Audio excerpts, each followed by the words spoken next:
thanks everybody for joining us today. We have a webinar that we put a lot of time into, and it's really going to be focused around the 5 best e-com revenue generating questions and activities that you all can do as it relates to GA4, but we also cover some broad strategic must-haves that you have to include in those workflows and activities. So very excited for you. We appreciate your time. We know everybody's so busy. And so we take your time so seriously that, we put a lot of that work into these webinars so that it's just a no-brainer of value for you. And we share a lot of the learnings that we hopefully will save you a lot of time in addition to help you increase revenue at the end of the day, right? So we have an agenda for you today. So the first is we're going to go through a central intro. We're then going to cover some opportunities of utilizing GA4 data, and more broadly, some of the opportunities that exist for all of us in the space, especially those who invest in building these skills. Then we're going to go into creating a measurement strategy.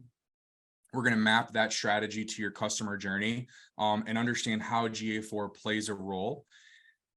Then we're going to cover a step-by-step workflow using GA4. So we're going to get into some of the tangibles, some real use cases of GA4, exactly what buttons to click to give you that familiarity, as I know a lot of people are trying to wrap their head around how to use it and why.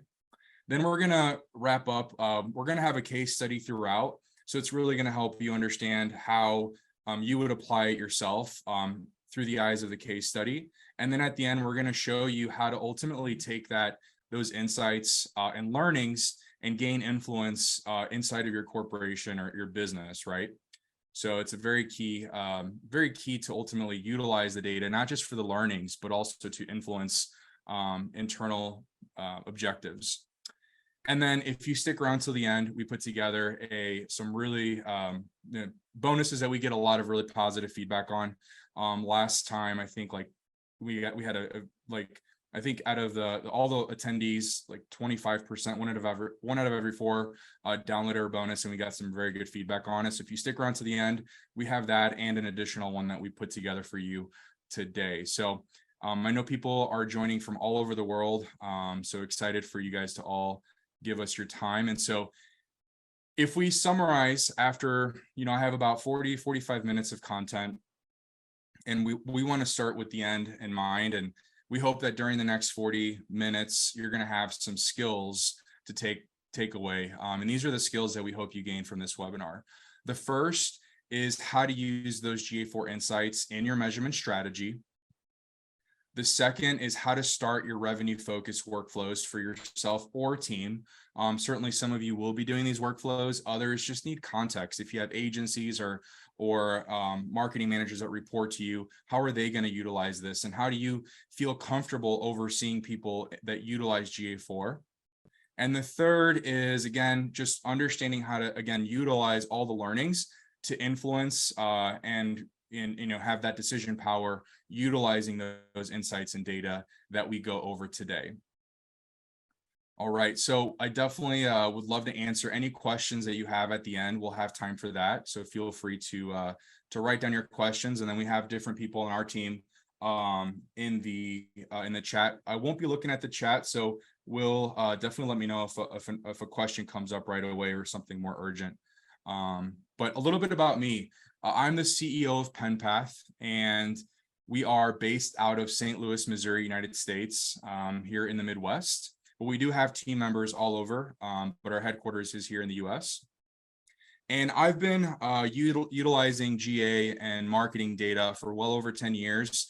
Started when I was in college. I had a lifestyle website, and I had writers from all over the country. And I started to understand the power of Google Analytics and the growth of social media. And I was getting massive amounts of traffic, and I had things go viral, and I understood the power of using Google Analytics. At the time, I started to see how Pinterest and Facebook were actually major revenue drivers for us.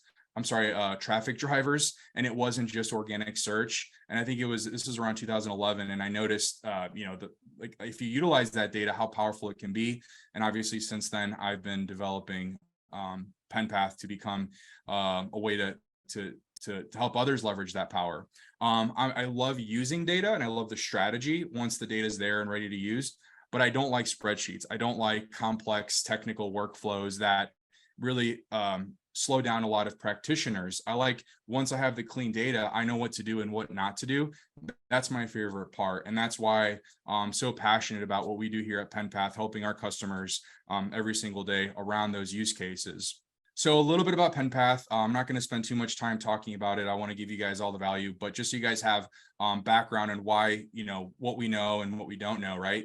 We're an e-commerce intelligence platform. So we essentially automate all of the data flow. We give you updated reports daily. We visualize that data and provide insights. And so a lot of popular use cases that you can use or think about, whether you use PenPath or some other platform, is how are you allocating your budget? How are you reporting to executives? How do you measure your marketing or your agency's ROI? How do you create alerts? So you have so much data everywhere. How do you find out when things are out of whack or need to be addressed? How do you understand how to get more customers? How do you segment down products or categories to understand what's driving revenue? How do you see your whole customer journey? How do you track that business pulse at a higher level? How do you understand brand engagement? And there's so much more. One of the most important takeaways when you work in data is you have to go past just the dashboards, and you have to anchor all of the use that you have in your data with a use case. It makes things much more tangible. So think about, and this is going to be part of what we talk about today, is how to create those tangible use cases, which I'm excited to share. Before that, we understand from working with our customers a daunting feeling that you all get. And this may start with your executives or your leaders going in a retreat and in a room and thinking about, what do we want to accomplish as a company? And then they come up with an objective, right, as they should, and go to the growth team and then say things like, we need to reach $100 million by the end of the year. And the growth team has a little bit of a reaction that feels what you see here. I don't know which of the three you are when you react, but this is very, very common and something everybody experiences. And that's the feeling that you have when you don't know what to do, right? And how do we address that? How do we address what exactly you can do to reach those objectives? Because theoretically, you can use data to solve that problem. And it's actually very practical to do so. And I want to explain how. What it looks like when you do know what to do is much like the priest would feel in the Middle Ages when they were the only ones who were literate, who could read the Bible, and everybody would look to them to understand what was the word of God, and the king and everybody else looked to the priests because they knew what to do, and they could interpret the information. And that's a little bit of what you can feel like. It's very powerful when you spend the time like you are today, having these skills and understand how these frameworks will show you where to start. And so it doesn't feel so overwhelming. And so that's, again, another thing we're really passionate about at PenPath to support you. And we want to show you those lessons in today's webinar. And really thinking about this, it's not something new per se. Utilizing data to increase revenue and performance has been around for a long time. And one of my favorite stories is that of Black & Decker. Alonzo Decker at the time, this is like in the late 30s, early 40s, was selling the product to manufacturers. And as you can imagine, their sales were going up because the manufacturers were looking to produce military equipment. And when Alonzo was looking at the data, he noticed something really interesting. He saw that some of these manufacturers were, in fact, reordering more than the initially allocated product to the factories. And of course, after studying things a little bit more, he realized that what they called Betties, the women that would work in the factories at the time, were taking these tools home with them to obviously do things around the house and for their husbands and things like that. So this is an opportunity for Alonzo to actually open up a new market. And again, kind of like I said earlier, a new use case, right? The new use case for the data is, how do we measure this new audience? How do we target them, develop product, and tackle that opportunity? And so this has been around, but the only thing that's changed, or not the only thing, but this is a pretty major change, is your access and the data that we have available. Right. So now everything that your customers are doing or that you're doing gets to leave a little bit of a fingerprint that you can read and utilize to help you, again, reach those really important goals that you or your team has set. Right. And that data is dispersed across multiple platforms. And you guys all know how this feels. But if you were able to harness that, it's a really major opportunity. And again, the people that know how to harness that are very valuable inside of their organization. So I want to give you guys all the things that we know in the short amount of time that we have together, so you can be empowered and again, increase your value and your day-to-day job. So before we jump into it, it's important to just pause for a moment and ask yourself if you have a measurement strategy.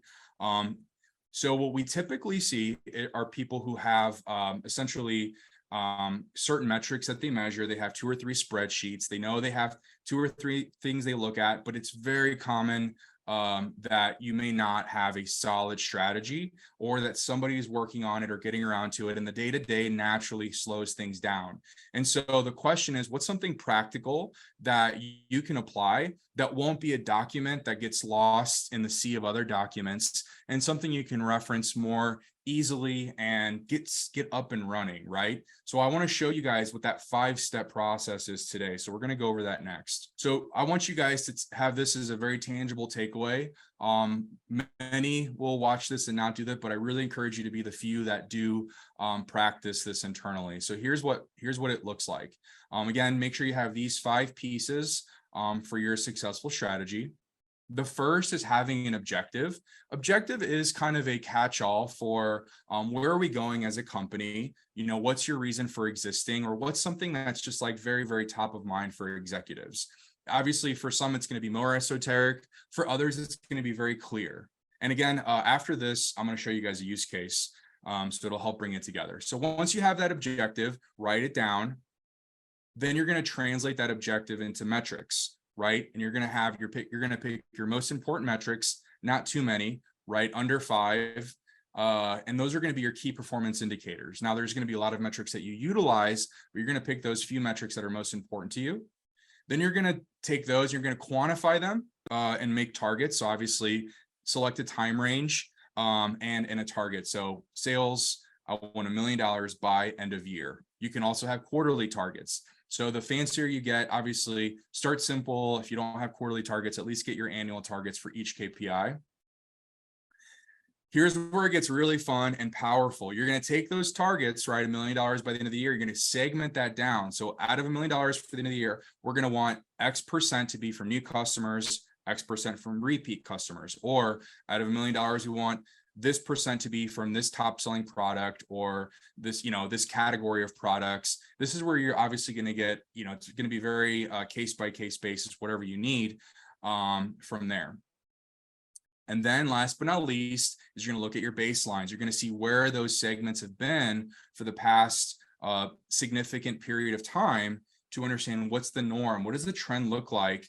Let's say in the past 6 months for you, but then also look at the seasonal component if that's relevant to your use case, right? If we always have a Q4 that's strong, we'll see how you're trending towards Q4, and then look at the prior Q4 or 2 or 3 years to understand what a baseline, what's a realistic expectation. That way, you know what's good and what's bad. And that's where people get caught up with data. They don't know what's good or what's bad. They don't set those thresholds. And so they just look, oh, well, we made $10,000 this month. Well, you forget, like, by the way, this is actually really good. You're usually at 5,000 or, whatever else it is. So major opportunity here if you guys do these 5 steps. So I'm going to show you a case study. We're going to do this with Sweat Symphony, fitness and apparel, an equipment company that we're going to assume is selling e-commerce products. And let's see how they put it together to, again, show you how you can do something like this as well. So their objective is to become a market leader in CrossFit apparel. And they selected their KPIs. So from left to right is how you want to rank them. Very important nuance point, rank your KPIs and make sure that your executives are in line with what you guys think. So net revenue, and I will say that 99% of time, revenue related metric is the top one, like net revenue or gross revenue.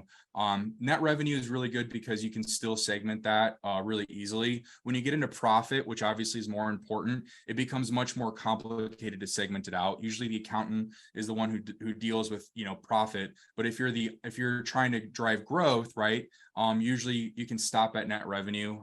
But again, do whatever works best for you. CAC is the second one here, customer acquisition cost.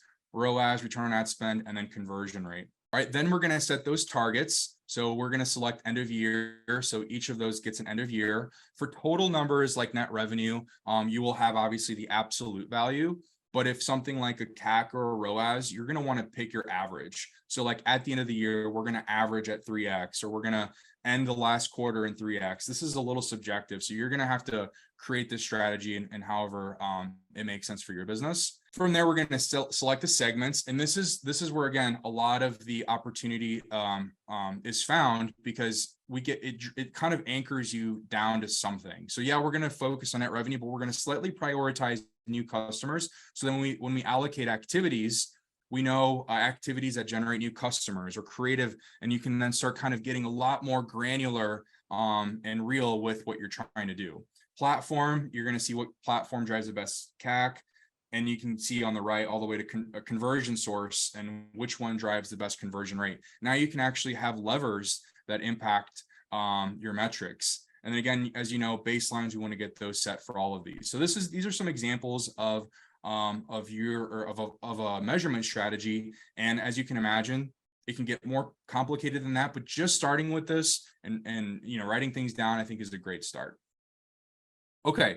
So now we're going to talk about your customer journey. So we're going to map in GA4 metrics to this as well. So this is a fantastic exercise, super tangible. You can see your customer journey at the top. And what we're going to do is we're going to fill in metrics that cover the different stages of your customer journey. So again, if sales aren't as good, where do you go? What metrics do you check to understand where your bottlenecks are? I'm not going to spend too much time on all the metrics, but I'm going to go a little quickly at the end. If you have any questions about this, definitely feel free.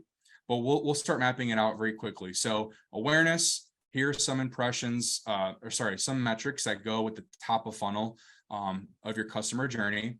We have the interest consideration stage. You start getting into more of that website activity. At the purchase level, you have your average order value, revenue, CAC, MER. People ask what MER is. That's marketing efficiency ratio. That's kind of like, it's also known as blended ROAS, return on ad spend. So if you take your total spend and your total revenue, you get the your MER or ROAS. And then repurchasing, you can look at LTV, returning customers, returning sessions, returns. Now, no customer journey is perfectly linear, but again, this does help you at least get grounded and know what to do as you figure things out. So how can GA4 help us, right? So GA4 is very, very good at segmenting. Like we were talking about earlier, when it comes to segmenting your data, I love GA4 as it's probably one of the best tools to understand sessions, sure, but how many sessions visited that product, or how many sessions, what was your conversion rate, and where did it come from? Where did those conversions come from? So GA4 is a really key tool in your arsenal as you figure out all of these. And we're going to talk a little bit more about the different segmentations available for GA4. That's going to be the focus in today's GA4 walkthrough. All right, so we're going to map your customer journey. So activities based on your journey. This is a big mistake. And again, we're going to cover mistakes that commonly happen here in a moment. But people kind of stop there. I get that there are metrics. They'll say, I understand there's metrics that we need to measure, but they all forget, or maybe they don't have the, they don't have the bandwidth to really think about this. So I want to help you guys get started and map activities, things that are in your control, right? As marketers, there's many things that are not in your control, but things that are in your control. This is where you can actually have impact and have influence in that total and the outcomes that you're going to drive. So I'm going to go through these again quickly, but definitely let me know if there's any questions at the end. So we have ads, number of ads you launch, or prospecting campaigns. That's what that second one is. Where you're spending or how much you're spending, that's in your control, right? Number of platforms that you're advertising on, site performance, pop-ups created, number of organic posts, number of products that you launch, product bundles, email flows, number of newsletters, number of retargeting ads, number of UGC there is user generated content, big in e-commerce for those of you in e-commerce, and number of reviews. So we specialize in e-commerce. So for you, may be a little bit different. But again, if you map these things out, then you can measure. If we double all of our activities, let's just hypothetically say you did, do you think how much would that impact your revenue? maybe a lot, maybe not. Obviously quality, not just quantity, needs to be considered. So let's think about what GA4 will have an impact here. So across the board, GA4 does have a lot of impact where you can measure all of these activities and again, see what's happening and how you can improve. So very quickly, common mistakes that we see. You see not creating a measurement strategy, all those 5 steps, very common. And you want to make sure you do that. Take the time. Number 2 is not associating activities with growth. Number 3 is lack of A/B testing. So do a lot of A/B testing. Number 4 is not using supporting or supportive naming structure. So kind of like I just talked about, you have prospecting campaigns and retargeting campaigns. Make sure you have really good naming that we can go back and revisit what exactly was having that impact. And then not following business level metrics. Sometimes people get caught up in the marketing metrics, but you forget to check LTV or the cost to acquire a new customer or net revenue or your top selling product categories. That's where a little bit of a side note, like agencies are very good at marketing metrics, but they may not have full business metrics as well to round out that story. So let's come up with the workflow. As your the skill that I would like to pass on to you guys. And this workflow is for Sweat Symphony. They're trying to solve a problem. They're losing market share and need to focus on customer acquisition to sustain growth. And so you have to create a hypothesis. This is going to be part of one of those bonuses that I'm going to give you at the end, in kind of the checklist. But they're going to create a hypothesis and they say, if we allocate budget to promote our best-selling products to people who show interest but haven't purchased, then we will hit our KPI targets. Pretty self-explanatory, but it's really grounded in some, it's a good, solid, simple theory. And simple is always good when you're starting out, and you can get more fancy as you go along. So we already know what their measurement strategy is, right? So we're not going to go over that again, but you want to make sure you do that. And their workflow, and I'm going to go over this in about 7 slides, but this is going to be creating an audience segment in GA4 for those who are likely to buy. Their top selling products tend to be backpacks. So we're going to go ahead and look at those. And we want to make sure we understand those who did not purchase. And then one of the things that GA4 is doing really, really great work in is sending these segments to Google Ads for retargeting.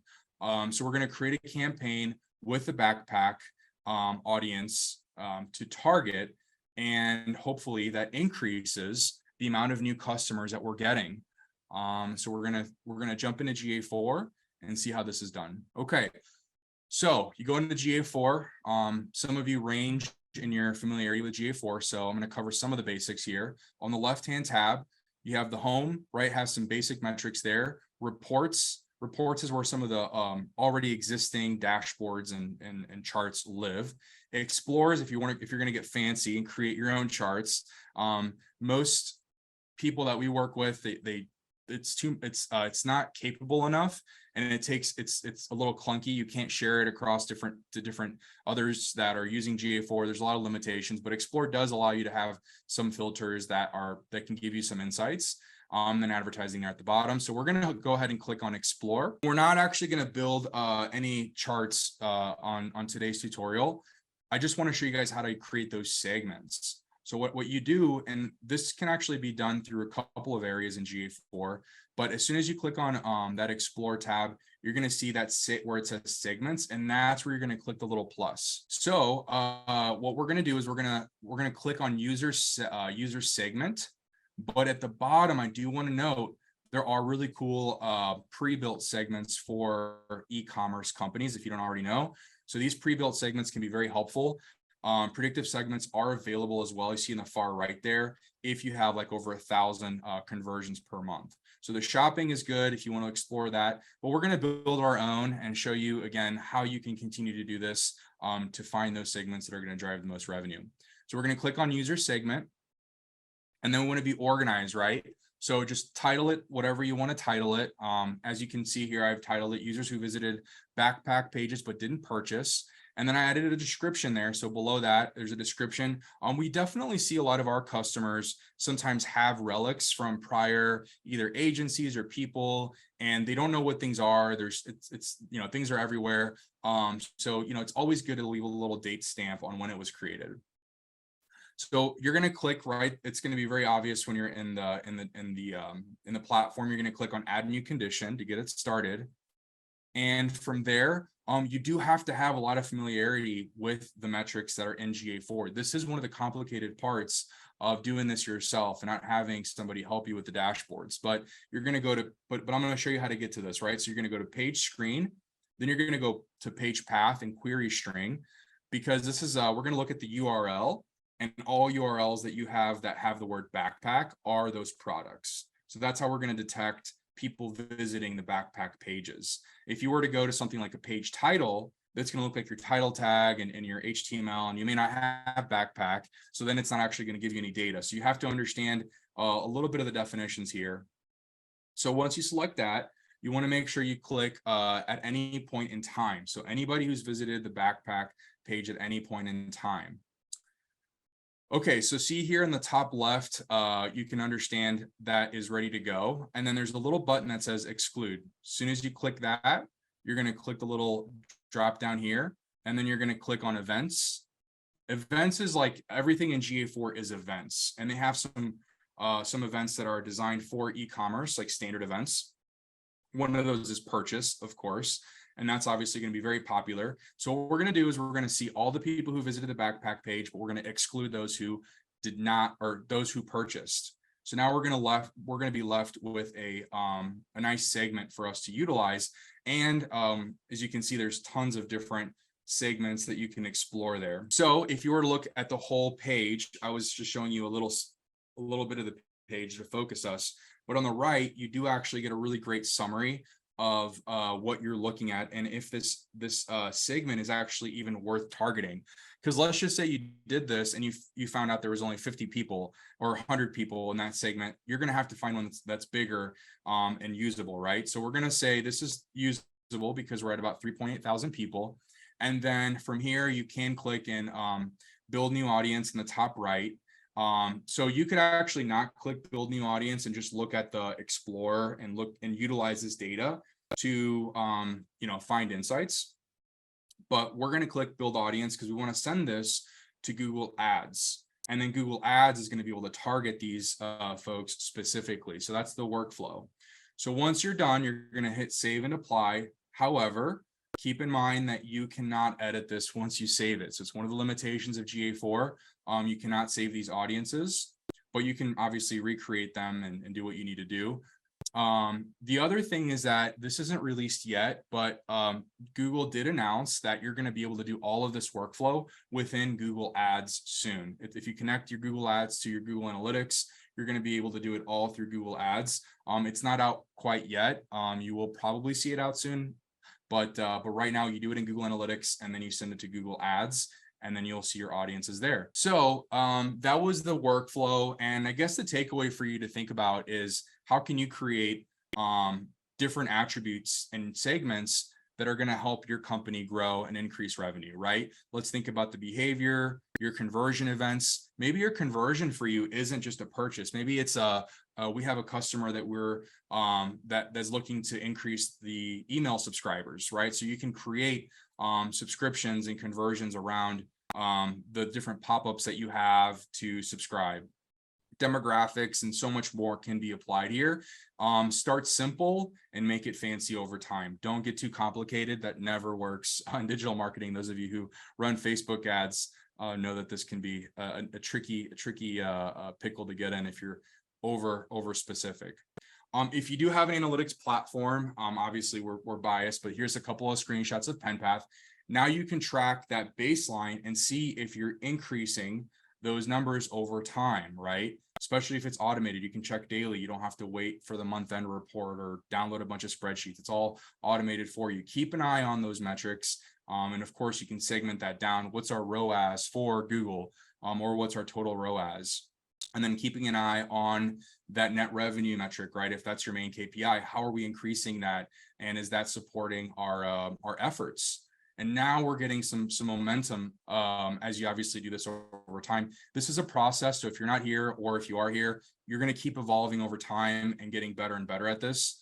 One of the things that we like about our GA4 dashboards is quickly filtering, right? So if we show you all of that data how do we quickly filter that to understand impact? And so we show you all those metrics, and then we right away are able to filter to the campaign that you launched, and it shows everything right away, and we can handle multiple brands and accounts. So if you have many different use cases, we can help you there. So the results are important here. So by focusing on the product that brings the most new customers, the backpacks, we had a lot of success, and the ROAS and CAC were above our expected baselines. So now you can assume that if we can monitor our spend and see if results also, if we double our spend, we can see if results also scale. So it's not just about the success that we had, it's how do we scale, cut back what's not working, and get these little wins that end up really building up that revenue and results. So now if you want to take this to your internal teams, I want to give you guys our analysis grading framework. This is super popular and from our customers, and so we want to share it with you. So whenever you go to somebody and you want to give them an analysis that you did, make sure you kind of grade yourself and use these 5 criteria for success. Number 1, make sure that it's novel.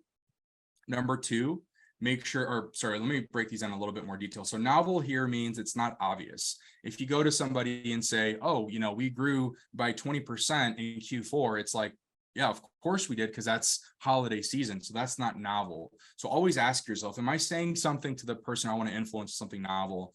The second point is relevance. So what you want to do here is make sure your analysis focuses on something that's going to land on whoever you're trying to influence. For example, if we're trying to do a brand new product launch and you go to somebody and that's influential and you say, hey, I would like $30,000 to advertise on this new platform. It may not land. They're like, yeah, but we're focusing over here and you're telling me to go, over there. So you're going to have to make sure you make it relevant. Hey, if you launch a new product, can we spend some budget in this other platform? So you guys get it, right? But relevance is super important to consider. High impact, make sure that obviously you can quantify that. So based on our baselines and historical performance, I want to allocate 5% of the budget to TikTok, for example. And I think if we can sustain our ROAS, we should be able to generate another $40,000 there. And so now you can kind of create something and you can measure. And then if it's not performing, because your baselines, you cut that spend and you don't waste more than you need to. And you want it to be practical, right? So obviously, if you had $5 million more dollars and your typical spend is, $5,000, that's not very practical. Of course, you could be, have more impact with a greater, 30x budget, but you want to be practical whenever you do an analysis and you create assumptions. And last but not least is actionable. So we already went over how those activities throughout that funnel will help you know what to do and what not to do, or what to scale or cut back. So make sure that you have some of those actionable takeaways. And let's definitely review what you guys learned. So we now know how to create a measurement strategy. We know all 5 steps. We broke those down in detail. Number 2, we learned how to map our metrics to that customer journey. So fill that out. We know how to map our activities to your customer journey as well. Actually, real quick, and number 2 there, one key tool that we utilize is leading indicators of success. So for all those KPIs, if you want to take it one step further, pick 3 metrics that are leading indicators of success for that KPI. It's a little bit of a little nugget there that you may want. And obviously there's lagging indicators of success, but leading indicators of success help. So it's like these 3 will definitely influence that pillar KPI. Activities to your customer journey. Some activities are going to be direct. So I know for a fact that spend influences, the outcomes. Some activities are going to be slightly indirect, but you may have to pick the activities that are most closest to being direct as possible and measure those, right? With marketing, sometimes things just cannot be direct. It's not necessarily sales. And then measure how activity impacts success. So now we know how to do that with those 5. We know how to measure with the dashboards and segmenting in GA4. And then last but not least is using the right insights to move initiatives forward. Again, one of the biggest things that'll happen with data is influencing that internal conversation, not just showing, the metrics and understanding the business. Okay, so we've made it through, guys. We appreciate your time and watching. We do have a special offer for today only, and only if you attended this webinar.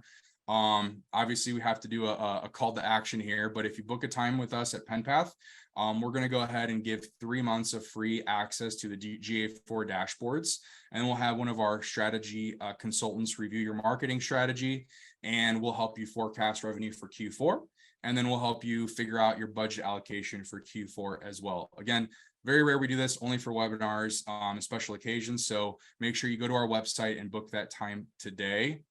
And if you want that step-by-step, much more robust cheat sheet, if you're an analyst yourself, download our 13-step guide, and it's going to walk you through all 13 steps of doing an analysis. That way you never miss a step there. So with that said, we'd love to open it up for any questions. We're here to help you guys out. What are you struggling with? No questions too silly. Yeah, and hopefully you guys got a lot of value from this. Alex, we can also promote people to the stage if they want to kind of ask a question verbally. Perfect. Should I keep it full screen, Phil, or is that gonna impact? That's fine. I think if you leave the screenshot open just so people can, because I was like trying to sort of scramble to write down that bit.ly code. Okay. So just leave it on there. Yeah, I think and we'll sort of upload a recording of today. So some really kind of valuable kind of strategic kind of insight in sort of KPIs there. Free at a later date. Say, yeah, as long as the demo is booked today, we'll honor it. Now, of course, we're going to be getting pretty busy heading up to Q4. So the sooner you can claim that, the better. But just go ahead and book a time today, and we can figure out timelines when we all meet. Yeah, and guys, we would love the feedback. If you're still willing to do that, please follow that link and give us the feedback. We're here to help. So want to know how helpful we were. So the question in chat from Jim. So he's asked, are there any specific aspects of customer journey you see in GA4 having gaps versus tracking in GA3? Any major upsides by comparison? So there are. So I think I think one of the biggest gaps that we currently see is just privacy. Right now it's a little bit difficult to understand from website to website what is a normal transition and not. For the metrics like sessions and some of the more common metrics, we're seeing a relatively close, because we have GA3 dashboards and GA4 dashboards. We're seeing it's very similar in terms of the difference in data. But I think we're still sort of learning with GA4 how big certain gaps are. But across the board, I think it's safe to say that the transition to GA4 is relatively smooth. It just takes some time to figure out which metrics map to which metrics. For example, we now have engaged sessions, not just sessions. So I think that's kind of my best answer. But thankfully, a lot of the core metrics are there. Actually, that does remind me, one thing that seems to be a little bit weaker is the pathing data. I really like using pathing data in GA3 and getting that assisted revenue value for these platforms. What we do in PenPath, that's sort of a enrichment of the data, is you'll see in Google, whether it's GA3 or GA4, like facebook.com, fb.com, l.facebook.com. And like you have to create filters and they only work going forward. So like we had in our platform, we take all that data and we just clean it up and it's all facebook.com. So you can get that clean data. And again, then you can see that clear path. And I think that path is something that we are missing more in GA4 that we had in GA3. And that was a key piece of information for understanding your customer journeys. And it may be released, I think, fingers crossed soon. We're just not quite there yet. Yeah, I think the lack of an exclude parameter feature in GA4 is also kind of missed. Right. Yeah, quite often we see like Facebook click IDs and stuff just massively polluting landing pages, which is not great. But it's good that you can use third-party tools such as yourselves just to consolidate and cluster that.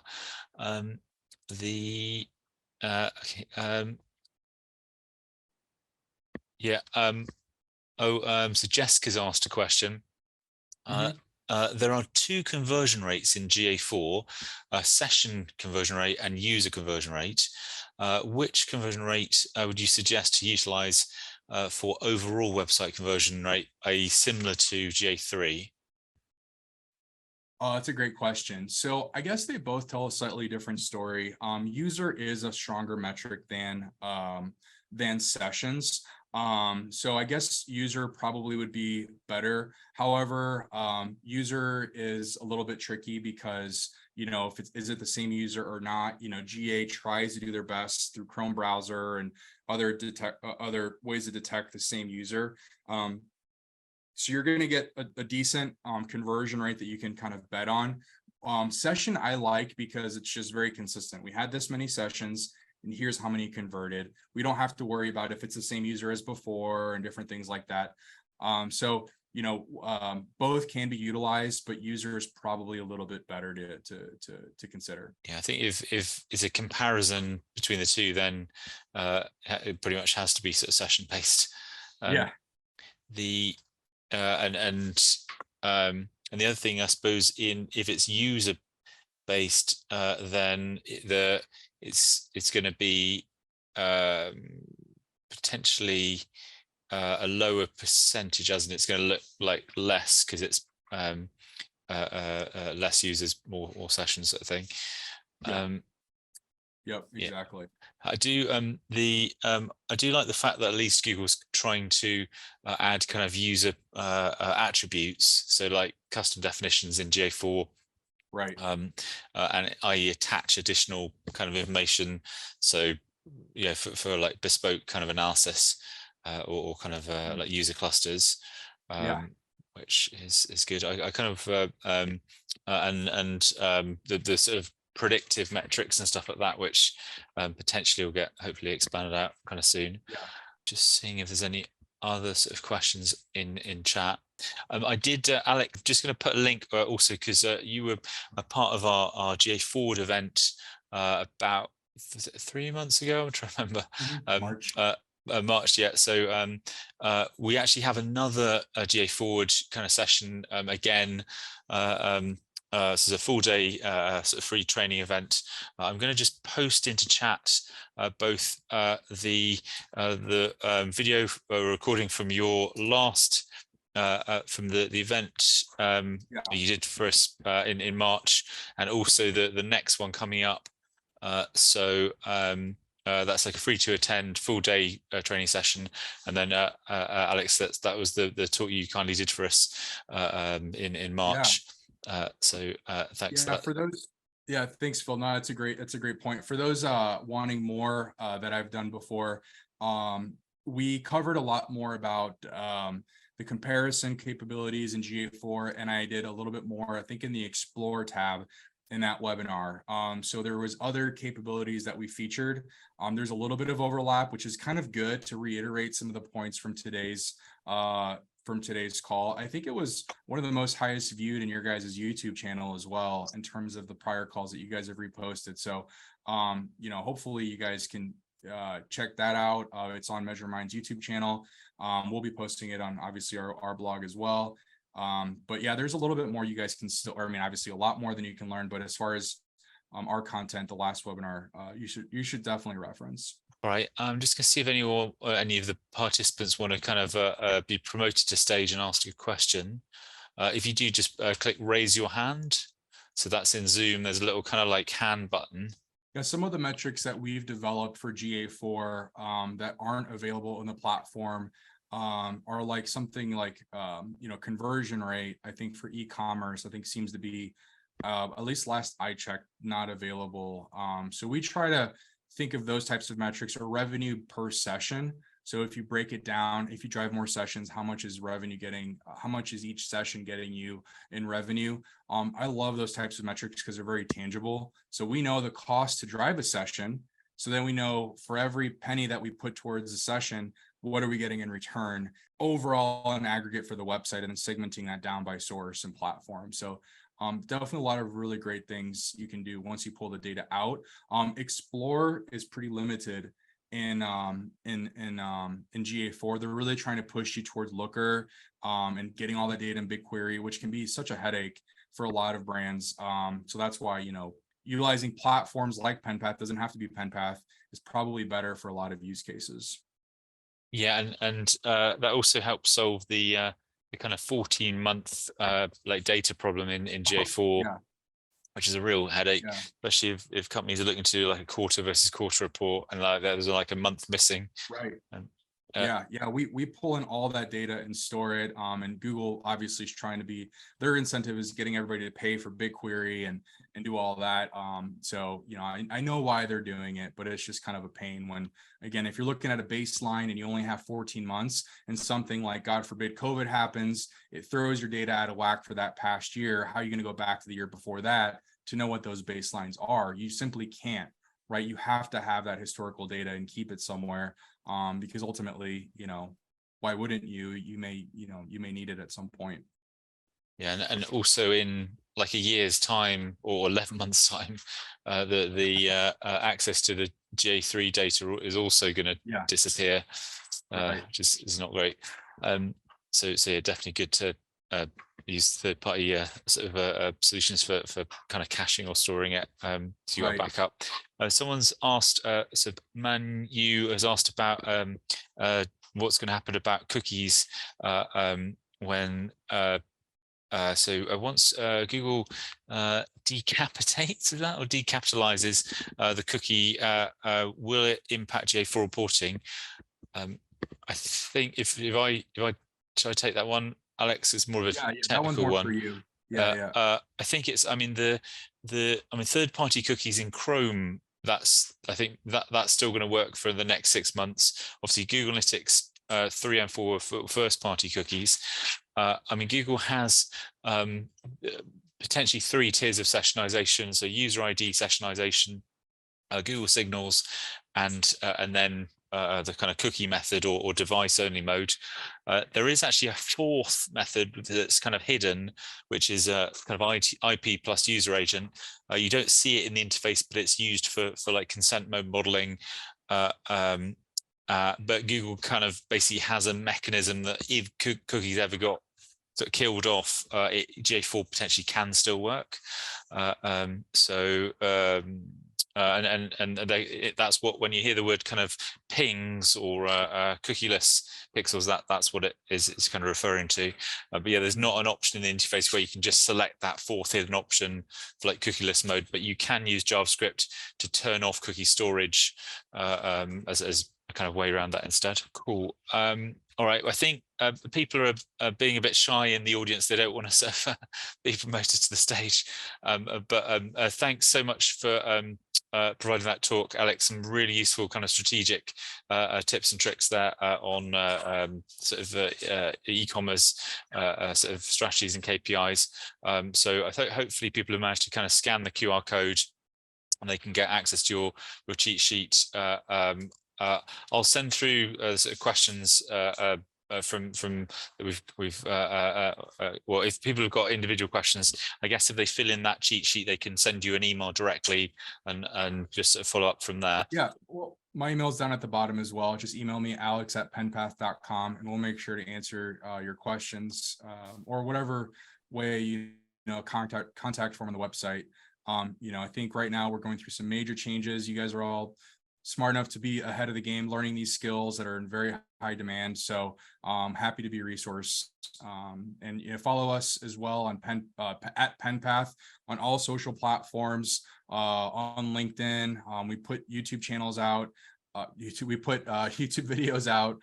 Would love for you guys to also hopefully get some value there. It's all at penpath.com. And then my handle is Alex Cruz, number 4, letter U. So Alex Cruz for you on all socials. I think we've got 5 minutes left, but I think I can't see any other questions. So let's sort of call it a wrap. But thank you again so much for doing this talk, Alex, and for sharing these great resources. All right, thanks everyone. Thanks everybody. Cheers, bye.